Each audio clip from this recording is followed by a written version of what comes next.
शुरू करते हैं इन मजेदार कहानियों को जानना। सबसे पहले बात करते हैं सोने की। यार, ये सोना तो शुरू से ही लोगों को बहुत पसंद रहा है। राजा महाराजा सब सोने के पीछे दीवाने थे। और क्यों ना हो, सोना है ही इतना सुंदर, तभी तो इसे धन और शक्ति का प्रतीक माना जाता है।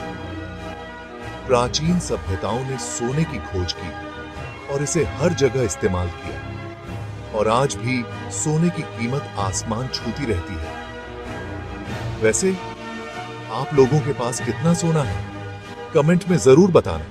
अब बात करते हैं फास्फोरस की। ये फास्फोरस बड़ा कमाल का तत्व है। इसकी खोज एक गलती से हुई थी।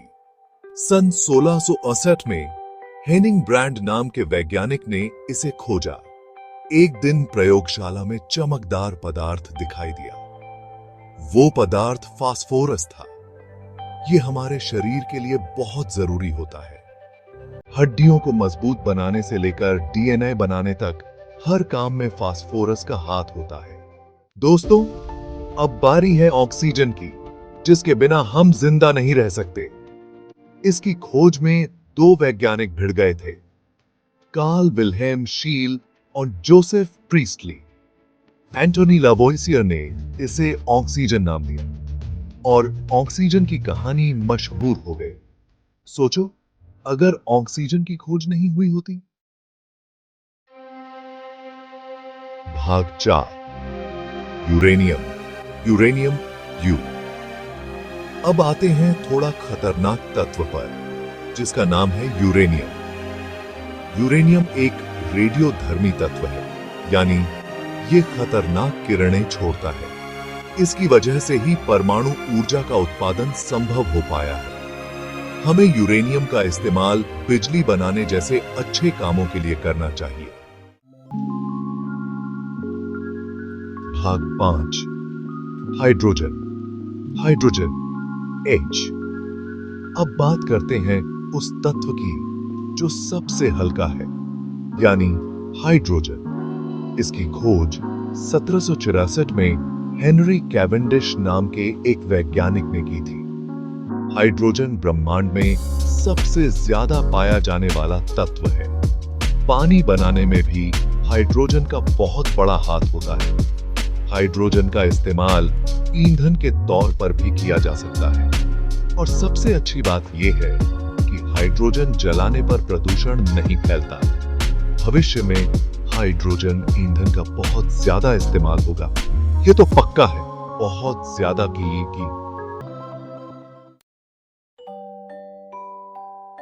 भाग 6, हीलियम। हीलियम ही। दोस्तों, अब बारी है उस तत्व की जो आपको हंसाने में माहिर है। जी हां, हीलियम की। 1868 में वैज्ञानिकों ने सूरज की रोशनी का अध्ययन करते हुए एक नई चीज देखी। इस नए तत्व का नाम दिया गया हीलियम। आजकल हीलियम का इस्तेमाल गुब्बारे उड़ाने से लेकर MRI मशीनों तक में होता है। और हां, हीलियम वाली आवाज में बात करने का मजा ही कुछ और है।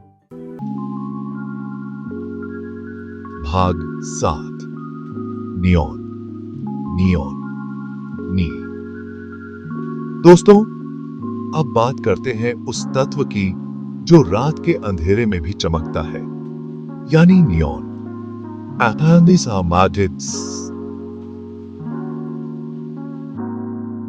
हाल ही में सर विलियम रामसे और मॉरिस ट्रेवर्स ने मिलकर नियॉन की खोज की थी। नियॉन एक रंगहीन और गंधहीन गैस है, लेकिन जब इसमें से बिजली गुजारी जाती है तो ये चमकने लगता है।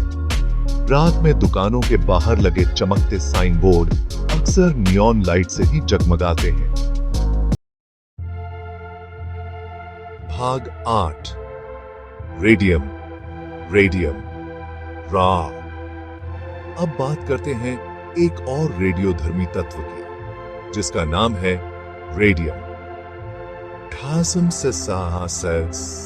आसन इस हवे में मैरी क्यूरी और उनके पति पियरे क्यूरी ने मिलकर रेडियम की खोज की थी। रेडियम भी एक खतरनाक तत्व है, लेकिन इसका इस्तेमाल कैंसर जैसी खतरनाक बीमारी के इलाज में भी होता है। मैरी क्यूरी तो रेडियम के संपर्क में बहुत ज्यादा आ गई थी, जिसकी वजह से उन्हें कैंसर हो गया था। विज्ञान के लिए उनका यह बलिदान हमेशा याद रखा जाएगा। भाग 9, एल्यूमिनियम। Aluminium, L. दोस्तों, अब बात करते हैं उस तत्व की जो हल्का होने के साथ साथ मजबूत भी होता है, यानी एल्यूमिनियम। 1820 के दशक में हंस क्रिश्चियन अर्स्टेड ने एल्यूमिनियम को अलग करने में सफलता हासिल की थी। एल्यूमिनियम धरती पर सबसे ज्यादा पाया जाने वाला धातु है, लेकिन इसे शुद्ध रूप में प्राप्त करना आसान नहीं होता।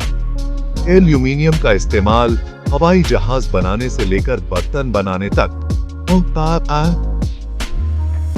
हर जगह होता एवं इस आसी के सज्जा जगह होता है। भाग 10, प्लूटोनियम। Plutonium, Pu। दोस्तों, अब बात करते हैं एक और खतरनाक तत्व की, जिसका नाम है प्लूटोनियम। 1940 में ग्लेन टी, सीबोर्ग और उनकी टीम ने प्लूटोनियम की खोज की थी।